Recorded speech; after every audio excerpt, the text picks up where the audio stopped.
Welcome everybody to Strangest Species, episode number 41. I am your host, Mike Davis, here with the one and only Ethne. That's cool. Ethne Davis. Yep. How you doing today? Oh, just wonderful. The weather has been incredible the last 3 days. Like, just absolutely perfection. Yeah, it's been really nice. Yeah. We took major advantage of that today. Every day, really. That's true. We really did. We had some friends unexpectedly come in over the weekend. Mm-hmm. And then... Unfortunately, I had some commitments, indoor commitments, that kept me from being outside as much as I would have liked to, or taking our friends around. But, it was just gorgeous. But today was awesome. We got in some hiking. Yep. Explored a new area. Yep. And we went over to another friend's house. Got to play some pickleball. Played some pickleball. Kind of. Basketball. Yeah. Fit in some church in there. Did all the things. All the things. All the things. Yep. On our hike today, one of our sons got a nosebleed. Always. Someone always does something. No matter what we do, one of our children will always get a nosebleed. But this son then proceeded to... It was so nice outside. All of our boys had taken their shirts off. So they were hiking without Topless. shirts. Yeah. That's not the right word. And so they had them, over their shoulders or whatnot. So this son got a nosebleed. And then for some reason decided to rub it all over his hands. I don't know what he was doing. We never know, but... This is true. With this child, we do never have any clue what he's doing. But it was all over. It, from the tip of his nose to the bottom of his chin and both hands Just were... covered. It looked like he had, bitten into a squirrel while it was alive and then just grabbed it and squeezed all the blood out of it or something. It was so gross. Yeah, it was strange, for sure. It was strange. It cut the trip just a little short. But we were going to head home soon anyway, so... But that kind of pushed us over the edge of, we're probably done. Yep, it's time to go back. Time to head home. So, but then after we had dinner, we went back out. It was really fun. Yeah. So, Ethne. Mm-hmm. What do you want to talk about today? Ooh, what do I want to talk about? Yeah. We're going to get right into it today. Yeah, we're going to talk about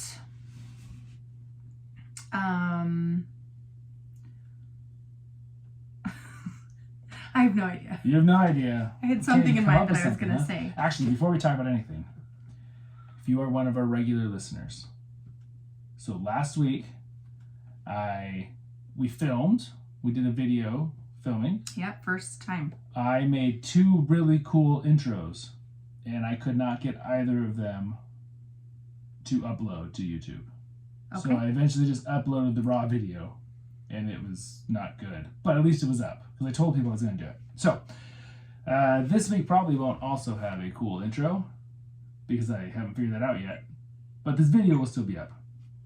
So what I would like for you to do, if you are a regular listener, I would love for you to go to YouTube, look up Strangest Species Podcast, and just give the video a thumbs up.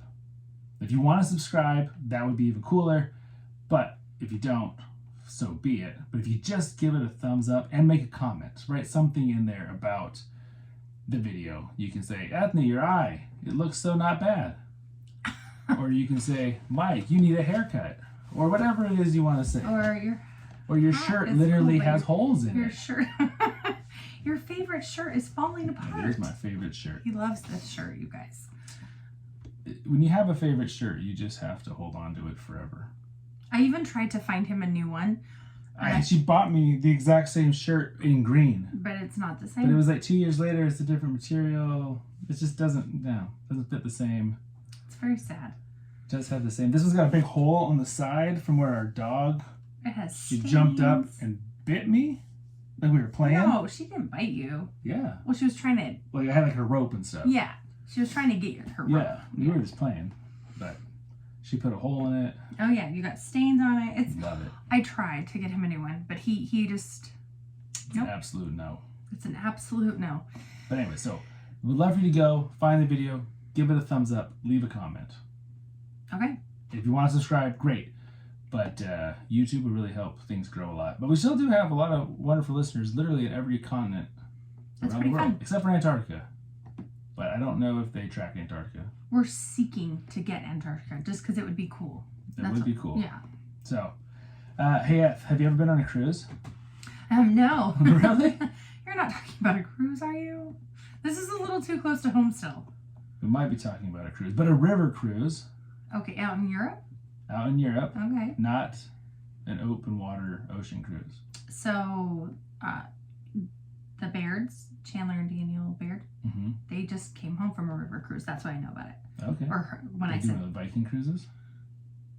I don't know if it was a Viking cruise or not, but in I just see Europe, the commercials all the time. it's like a 10-day, I don't even know. But yeah, Sweet. I know, it sounded amazing. Sounds amazing. I think we're cruise cursed. I hope not. Well, But we're 0 for 2. we're 0 for 2, so. Well, we're not nearly as cruise cursed as the people we're going to talk about today. Oh, sad. Yeah. Well, So we're going to go back to the year 1878. they had cruises back They then? did. Isn't that crazy? Whoa, that's a long time ago. In September, this is in England. Okay. This is a river cruise on the Thames River. Okay. Spelled with a TH. Thames. The Thames River. Kind of like Thom. Kind of like the name Thom. Do you remember Thom? No. Oh, Miyuki and Thom. Oh. Is your My Japanese. Japanese neighbors? No. Remember the ones we went and... Oh, yeah. I didn't know he was spelled with a TH. Yeah, he's a Thom. Oh. It's really Tomatsu. Yeah, But that's when different. they write it short, they for some reason add the H in there. There you go. But that's not an alphabet letter in Japanese. So I'm not sure why the H goes in there, but it goes in there. Nicest people ever. Yeah. Nicest people ever. Yeah. We stayed with them for a few days. They lived in Osaka. Mm-hmm. Yeah. Yep. So, this river cruise would make several... It was a day cruise. Mm-hmm. So it was something you get up, you go in the morning, you travel up and down the river, and it had multiple stops that you could get off and do things. Kind of fun places. They had amusement gardens, which I think were the precursors to like amusement parks, where they had like carnival games and stuff, but they were legitimate gardens. Oh. And everyone in their proper, suits and hats. Our amusement gardening. Yeah. Ooh, sounds fancy. And then you get the end of the line, maybe you have dinner or something, and then you get back on the boat and you come back home. Oh, so you're not sleeping on the Nope. boat? It's all day trip. Oh, okay. Interesting. Yep. So, so this is the kind of thing you might do, if you're super poor, If you're but fancy. if you're fancy, but you would do for a date or a nice Sunday outing with your kids or something like that, Okay. if that makes sense. A special occasion. Yeah. Okay. And so the company, this boat Okay. was called the Princess Alice. Oh, it wasn't the carnival? It wasn't a carnival cruise. Oh, it thank was goodness. a Princess Alice. Princess. I don't know what the company's name was actually. They had 6 boats. The Princess Alice was one of them. Again, it was 1878. And this company had, like I said, 6 of these boats. So the way it worked, you could get off and on any of them. Like you could buy a ticket, and maybe in the morning you go up on the George Albert. And I then, see. but you don't get back on that one. Right, You you get on the stay next and have one. dinner, and then you get on the next one. Kind of Yeah. like a bus concept. Exactly like a bus concept. Interesting. Okay. So because of that, you never really knew how many people were on your boat. Right. You knew how many ticketed passengers you had, but they kind of came and went throughout the day. Interesting. Okay. This particular one with the Princess Alice was billed as a moonlight cruise. Like at nighttime. So it would go in the day until about 7:30 at night, and then it would start its way back, and the sun would set, and you'd be cruising down the Thames River as in the dark, and you could see the lights of London and All that fanciness. yeah. In my brain, I picture like Peter Pan style London. Oh, of course. I don't know what year Peter Pan takes place in. That's a great Probably question. Probably what? Probably later than 1878. Yeah, probably later, but still, I don't think it too far off. Yeah. Early night. I don't know. It's a great movie. Yeah, but it sounds like a nice night, right? It sounds nice lovely. day. It sounds beautiful. Yeah.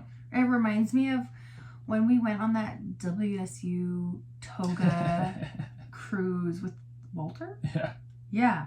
This is like the accounting club or something. Yeah, I have no idea how we got invited to this. I don't know if he just said, "Oh, it's okay, just come."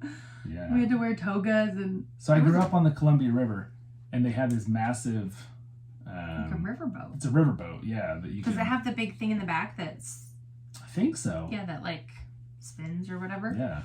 I think so. But anyways, his college, he's an accountant. He's my accountant. But I think it was their accounting club rented out like this whole boat, It had food. but for a toga party. Oh yeah. And we got invited, so we wore sheets. Yeah, we tied them up all. Yeah, doodad. It was pretty fun. Yeah, but it was a night. What made me think of was in Mexico, coming back from the island, or not the island, but the peninsula. Yeah, from wherever that place is. Rhythms of the Night. Yeah. But like I can't remember the name of the place. Of the actual place. But there is something magical about being out on the open water at night seeing all the lights. Seeing all the lights. Yeah, for sure. Do you remember when we were coming back last time and all the birds flying around in front of the boat? In front of the lights, because they were kind of using the lights to be able to see catch the bugs or fish in the water. I don't Maybe actually know. There's just tons of seagulls flying in front of our boat. And then one even of like them, a big crane. Oh like yeah, a, huge. There was like other, yeah. Remember the one that hit the boat? Yep. And then went right into the boat. through. Yeah. Yes, I do remember that. I was thinking, I'm so glad I'm on the upper level. Yeah. So, anyways, nights, boat time. It's cool. Nope. I said that backwards. Boats, nighttime, not boat time. Well, but it's magical. It is magical. So that's what they were. And like I said, they had this policy where you could come and go on any of their ships that you wanted. So this one particularly was quite crowded because lots of people throughout the day had waited to get back on at night mm-hmm. to head back. So the ship leaves at about 6:30 to make its return voyage back. And something interesting happens. Before they leave back to London, the helmsman of the Princess Alice, so that's the guy that controls the wheel, was given permission to stay behind. And a passenger seaman was given the job to drive the boat back. Why? This is a great question. I don't know why. And if you seem like this is a bad idea, yeah, it probably is. It sounds like a bad idea to me, but I'm not like a captain of a big ship. I've driven little boats, but that seems like a terrible idea. So the Princess Alice was about 220 feet long. So it's not a small boat. No, that's huge. Yeah. Yeah. Strange. Yeah, it's a big boat. But not so big. Well, sure, not like cruise ship nowadays big, but still. But big enough. So yeah, I don't know if this guy was like friends of the captain. Okay. And so when the helmsman was like, "Hey, can I just stay here?" He's like, "Actually, my buddy Jack," and that's not his name. I just made it up. But he's on the boat. Sure, he can drive us home. I don't know. Foresee how this is ever going to be a good idea, but okay. I don't foresee it being a good idea either because we're talking about it on this podcast. Okay, so. But that's where we are. And I've lost my place, so I don't know where we are. So this guy is just going to step up and take the job, and the helmsman's not there. Correct. Okay, cool. Yep. All right. So, first part goes smoothly. For about an hour, they're going fine down the river. Perfect. But around 7:40, and it's dark at this point, the captain of the Princess Alice notices another ship coming at them. Excuse me. This is the SS Bywell Castle. Ships always have funny names. Yeah. But anyways, so they're coming down the river towards the Princess Alice. And they're both kind of in the same lane. Okay. It's like, oh, this is... You can't just like slide over? Like... I don't know how big or small the river is here. But true. the Bywell Castle was a much, much bigger ship. Not a shipper or a stripper or anything, just a ship. It was a much bigger ship. Okay. It was actually an ocean-worthy ship. Like it would carry coal from London all the way down to Africa. Oh, wow. It's a huge ship. Yeah, it was about 4 times as big Okay. as the Princess Alice. Have we gotten to the point where the people we're talking about are even on this ship yet? What do you mean? I thought you said for somebody. Like, are we talking about specific people? No, we're talking about lots of people. Lots of people. Okay. Yeah. Okay. All the people that are on the boat. All the people. Okay. I didn't know if there was like, like a main character or a main couple. Oh, right. Or like. Because most of the time we have main characters. Well, yeah, so I was just trying to figure out if we're talking about specifically certain things that have happened to like just a few people, but this is like all the passengers. We're going to get there. Okay, perfect. I'm trying not to jump the gun. That's okay. I was just curious. Yeah. Okay. That's great. So, much bigger ship. They're both going kind of right at each other. Oh, gee. This is terrible. The captain of the Princess Alice starts screaming, but it's not like the other boat can hear him screaming. Why don't they try to get out of each other's way? Well, they do try to get out of each other's way. They both turn right. Isn't there like a road, like which side you pass on? Well, and you have your red light on your starboard and your green light. Right, on but your port isn't there side. like a natural flow of traffic on the water? I don't know. Oh no. So what happens when you both turn right and you're facing each other? You go like this. You go right. No, you're facing each other, and they turn right and they turn right. Oh, that's good. Well, it's good if you miss each other. If not, you're turning right into each other. Like if you both turn left, then you go away from each other. If you both turn right, you're turning into the exact same. Yeah. Right into each other. Yeah, I see what you're saying. Yeah. So this is why the video's so nice. You can see my hand motions. Oh yeah, your hand motions are very scientific. It's very scientific. I'm sure Yes. that's what they did afterwards. I'm sure all these people are feeling much better now. So they end up going not away from each other. Sounds into each other, and the much larger SS Bywell Castle hits. Let's just call it the SS. Let's call it the Bywell Castle. Okay. They're both SS. Okay. Bywell. Anyways, the Bywell hits the Princess Alice right in the middle of her starboard side, her right side. Dang. And essentially, because she's so much bigger, and ships are always girls for some reason, she cuts her directly in half. Ooh. Like just gone. Right in 2. Now we have 2 Princess Alices. Okay, this sounds absolutely terrible. You may not know this, but when you have a hole in a boat, they start sinking. They start sinking. I know this. Oh, good. Yeah, because we have a boat, so I'm glad you know this. I feel like I know this. Oh my. I feel like everyone knows this, even like probably 6 or 7-year-olds. Yeah, so having your boat cut into 2 boats, bad. Yeah, not the best thing that can happen to But it's just a river, so it can't be that bad. Well, let's talk about what can happen in a river. Because you're right, it's just a river. Yeah. What can be so You're bad? not in the middle of the ocean. Not in the middle of the ocean. You're right, so it can't be that bad at all, right? Okay, yeah, I hope not. So we got over 700 people on board. We don't know exactly how many because... So is the Bywell just fine? Like they just keep on cruising? Yeah. I mean, essentially, it's like a semi-truck hitting a Geo Metro. It's just... I'm sure there's some dents and some scratches. But it's like... But it's not doing anything. Okay, all right. Oh, gosh. So the Princess Alice is now the Princess Alice's. There's no 2 of them. The front and the back. The front and the back. And they start going down, right? Mm-hmm. Now, these 700 passengers, a lot of them are on the deck. They're outside because that's the whole point of the cruise, right? Is to be watching the lights and all that. So they're instantly gone from this leisurely night of now being thrown into the water. Complete mayhem. Complete mayhem.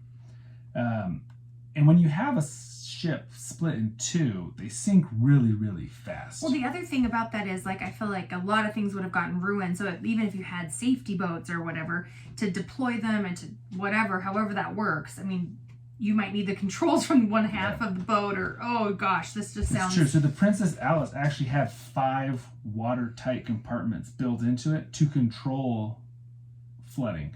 But they were rendered useless immediately.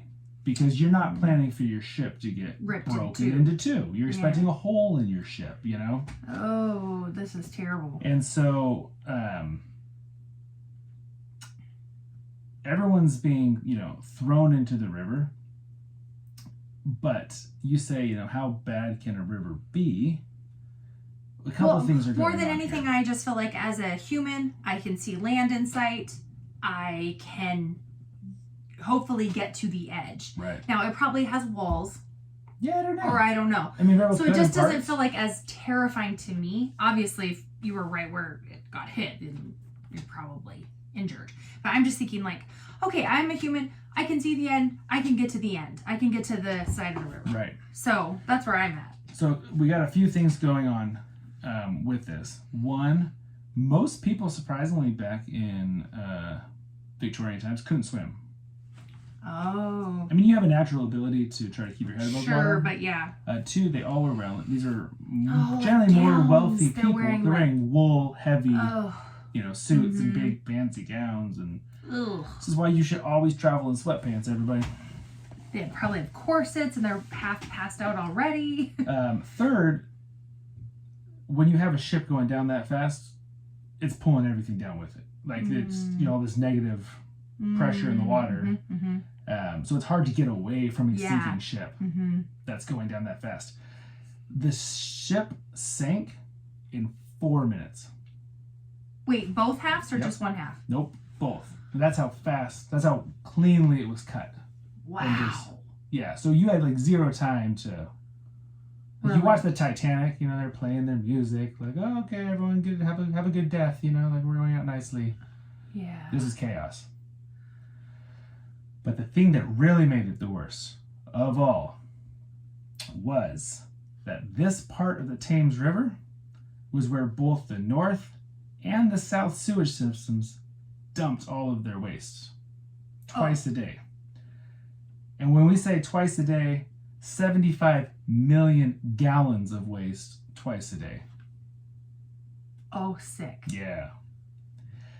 Yeah, of raw sewage that got pumped straight into the water? Straight into the water to go out to sea. Oh, sick. And we're talking the height of the Industrial Revolution, London. So this is all of the waste of all of the slaughterhouses, all the factories, all of just the human waste, any kind of industrial factory or normal factory. So there's animal parts, there's feces, there's everything. Okay, time out. 75 million gallons twice a day. It just happened like an hour before all this got pumped. Time out. This is... Okay.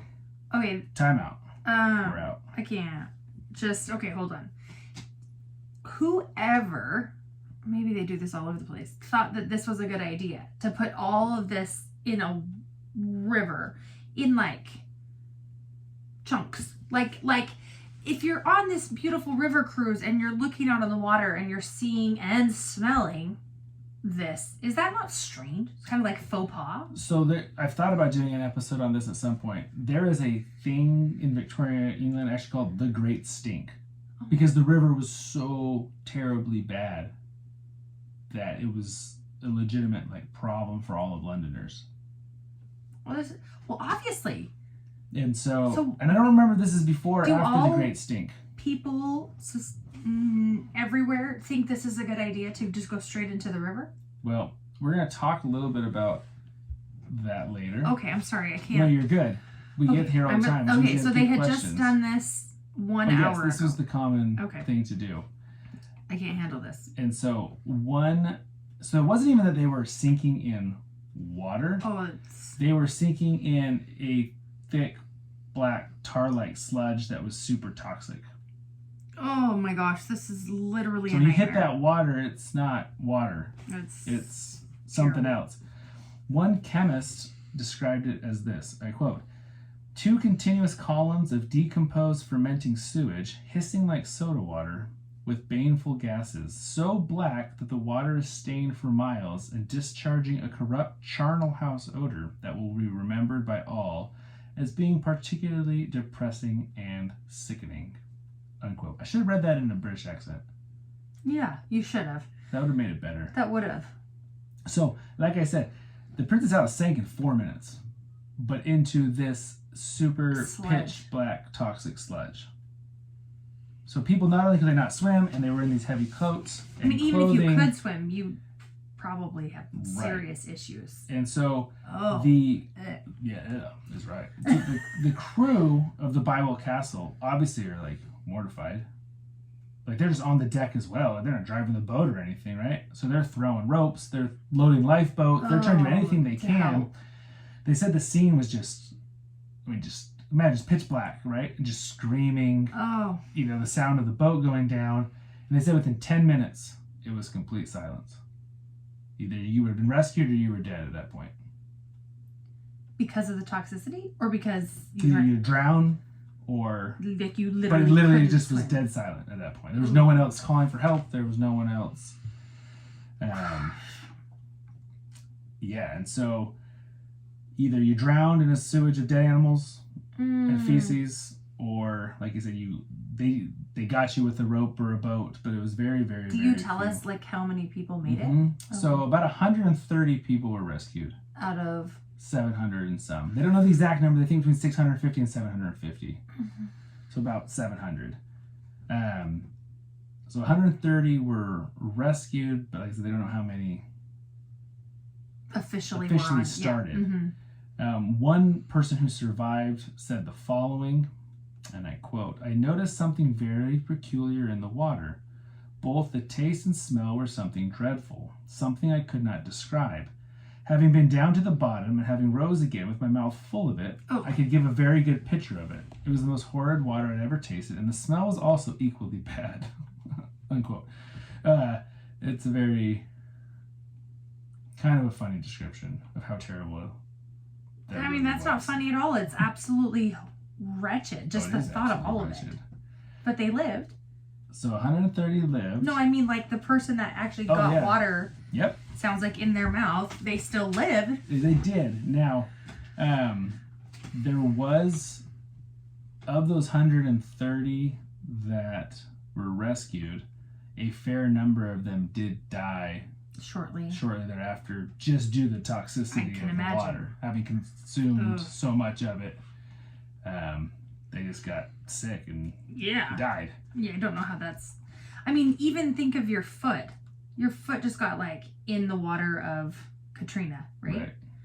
And you got swollen and your foot turned into like a sausage, and that was just your feet in... Yeah. So I was in Honduras when Katrina rolled through, and Katrina didn't hit Honduras, but there was like aftermath. But I was living on the beach and just being, we still got these huge hurricane swells, and it's actually really fascinating. The water seeps up. It's like so porous, like the sandy beachness, but even a mile or two into inland, that when the hurricane comes, it gets so saturated, the water just starts like coming up from the ground. It's crazy. And then once the surges come, there's nowhere for the water to drain. And so the place where I was living flooded like up to my waist, and there's dead cats floating around and all sorts of stuff. And my foot got very infected, and it looked like a hot dog when you leave it on the barbecue too long, and it just starts splitting. And I couldn't put shoes on or anything. Yeah, that picture still lives in my mind. Yeah.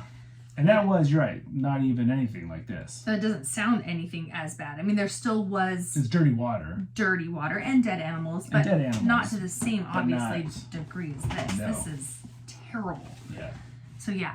Anyway. Very terrible. Okay. And so then the task began of having to pull the bodies out. Cleaning up the accident. But if it's so black, I don't know how you can. Well, and that's the thing. So the local watermen were hired, and they were offered 5 shillings for each corpse that they recovered. I tried to do some math and figure out what that meant, and it's really hard because, one, England doesn't have shillings anymore. And then to convert to US dollars and then go back with inflation, I think, and I could be very wrong, I think it's about $10. $10 a body? Yeah. Can you hire like a fishing boat and almost like pull them out by a net? Maybe. I've never done this before. Ugh. Well, you can't send anyone else into this water. Well, they send lots of people in the water, like in boats and. But I mean to go into the water. No, you're right. They cannot ask anyone for $10. You're right. So these guys were just kind of like fishing them out. Like the corpses are floating on the surface. They're stuck in the thick sludge. you know. How does a boat even run? I feel like it would Well, I ruin assume the these boat. are rowboats. But these are guys who are just Oh, out there okay, because you're in a manually river. Yeah, going out there. I'm sure of it. And I can't imagine. It actually became like people were fighting over the bodies because there was money and these super poor, they wanted super the money. rough times. Yeah, gee whiz. Wow. But they said the bodies could scarcely be seen because they were like the same color as the sludge. They were still covered in this thick nastiness that you couldn't tell what was bodies, what was debris, what was just sludge. The sludge has a bunch of crap in it anyways, right? Yeah. Animal parts and, you know, so... I mean, it's just gross. I'm not trying to be gross, but it is gross. And to really get a description of what was going on, it's gross. Oh, it's sad, too.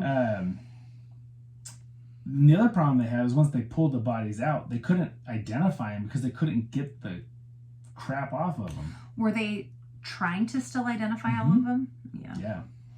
They were, because obviously you have, you know, Family 700 members. people who are dead and all sorts of families, and most of them probably come from better off families, or they wouldn't be on the boat to begin with. Generally speaking, I would assume. These aren't orphans and, you know, paupers. But yeah, they couldn't get the sludge off. But even if they could find a body and get the sludge off, because the bacteria from that, the body was so bloated, eroded and decayed so fast. Oh, this is terrible. That identification was like almost impossible. Then this is where dental records come in? Probably not. Oh. I mean, nowadays, sure. No, I was just thinking like this is when they realized like, oh, hey, maybe. The only thing that's not eroding or, you know, decayed is their teeth. That might be. I mean, that's definitely true, but I doubt they did. And still too early. And the bodies were kind of, you know, over the next couple of days, popping up all over the place. And so they would pull them out and they would just leave them there. I mean, not like on the shore, but they would find a place. And so family members were running constantly up and down the shores all over town trying to identify loved ones. This is so sad. Yeah, it was a hot mess. It actually, still to this day, is the largest maritime disaster, I believe, in England. Wow. Yeah. Interesting. So, eventually, both of the halves of the ship were recovered. Oh, they were? And they pulled them up. Wow. And huge crowds gathered on shore to watch them. And I wonder how you pull a giant boat like that back in the day. I don't know.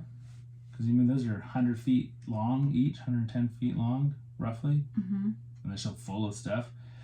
And that was one thing they said, too. So once they pulled them up onto shore, they found, like, the stairwells, the passageways was jammed full of people who were trying to escape. Because it went down so fast. So everyone's rushing to the exits and can never even get up onto the deck, let alone out into the gross water before the ship goes down. Yeah. So, because it went down in 4 minutes. So if you weren't on deck, you weren't going to get there. No, definitely not. Not at that point. So goodness. There were 2 people who were below deck when the accident happened that survived. Wow. And I don't know where they were or what the circumstance was. Circumstances were. But only 2. So an investigation was performed, and they found eventually that the Princess Alice was at fault. And they found they had too many people on board for the amount of lifeboats. Go figure, since they don't know how many people are on board. Well, go figure, but they didn't, in this instance, it made no difference, but yeah.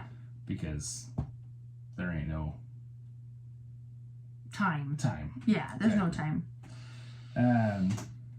That's sad. So there were some things that changed after because of this.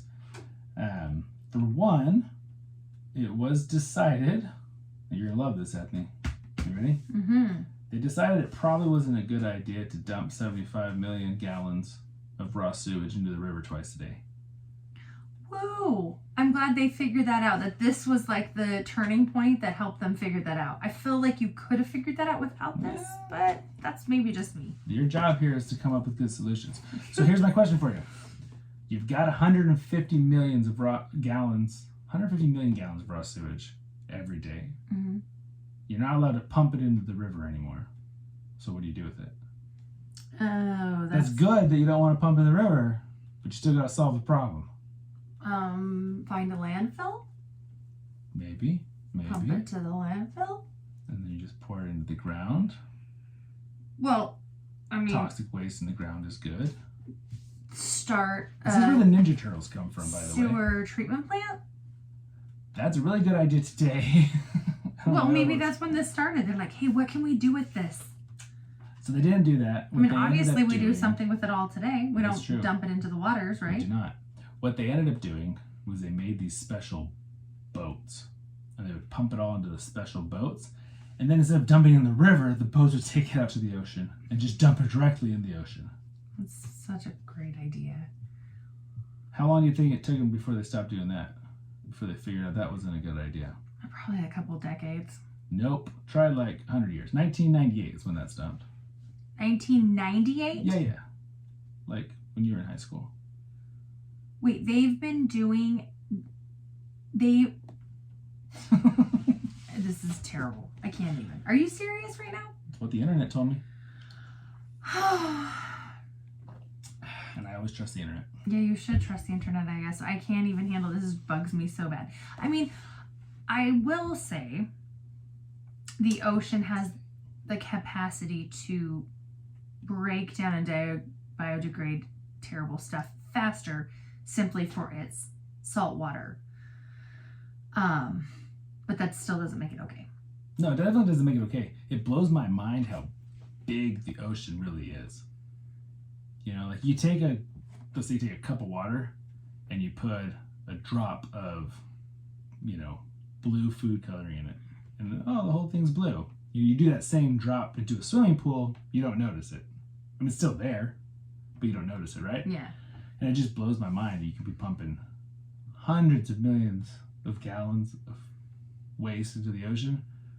I think you do notice it.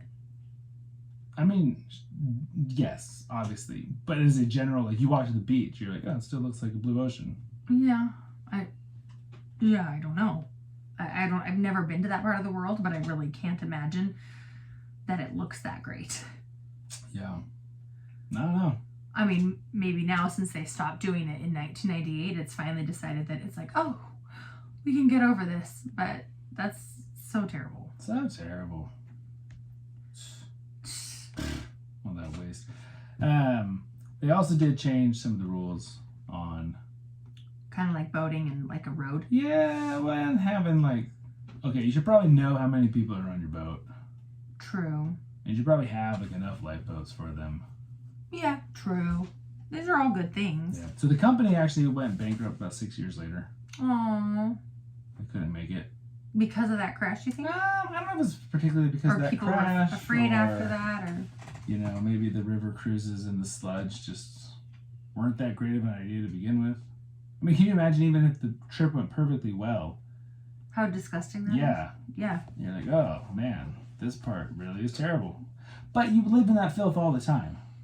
Yeah, so I mean, even if you were upper class, you're still smelling this junk all the time. Yeah, so maybe they just... maybe it wasn't that big of a deal. Yeah, just were like, you put your little handkerchief to your nose and breathe through it until you get past that section of the river? I don't even know. But literally, it'd be like drowning, like falling in an outhouse and drowning. Like that's it's terrible. So terrible.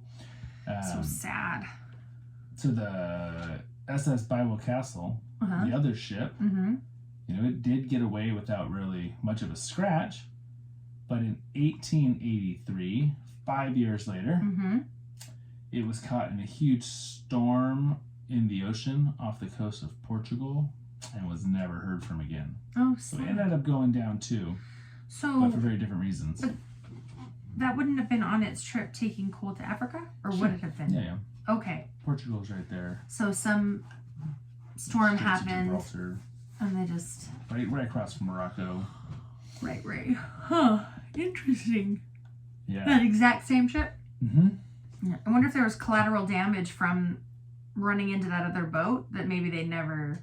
Yeah, who knows? I mean, probably not, because 5 years later is a pretty long time. But... That's true. That's probably true. They probably had a ton of runs between that time. I'm sure they did, yeah. Interesting. Wow. That is... I keep thinking about how just... That would be terrible. Yeah, devastating that is. And maybe it's terrible all the way around. It would be terrible to be the person drowning in sewage. It'd be the terrible one.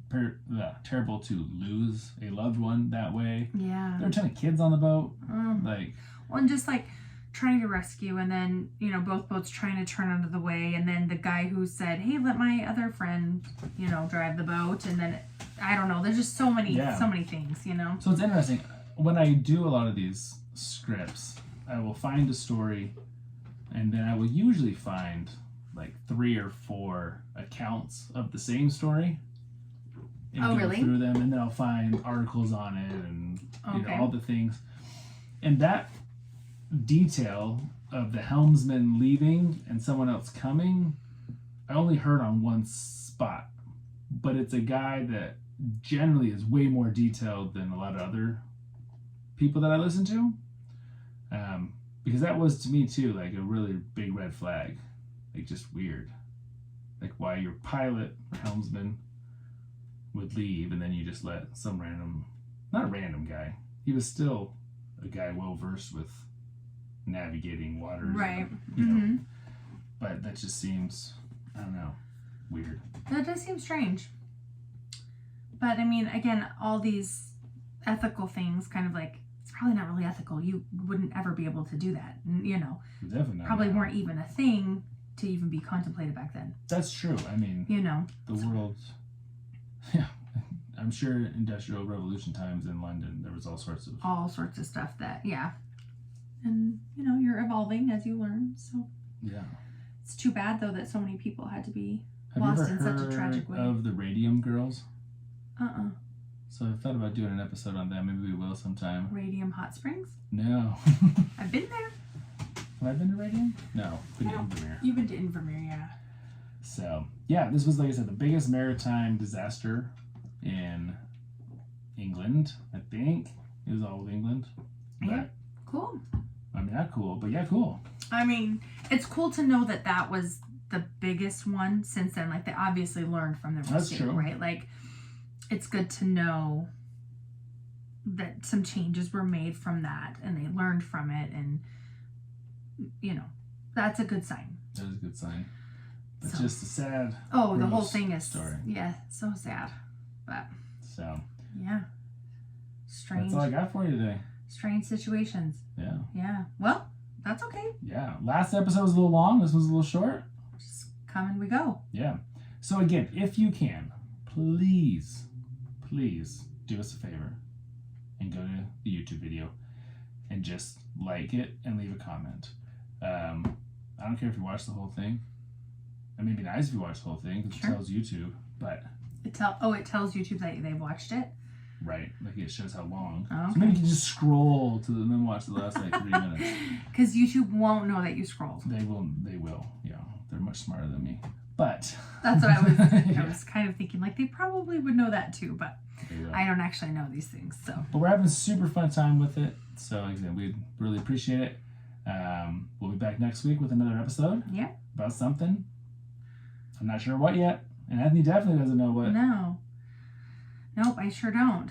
But we'll figure it out. Yeah. It'll be much colder here again then.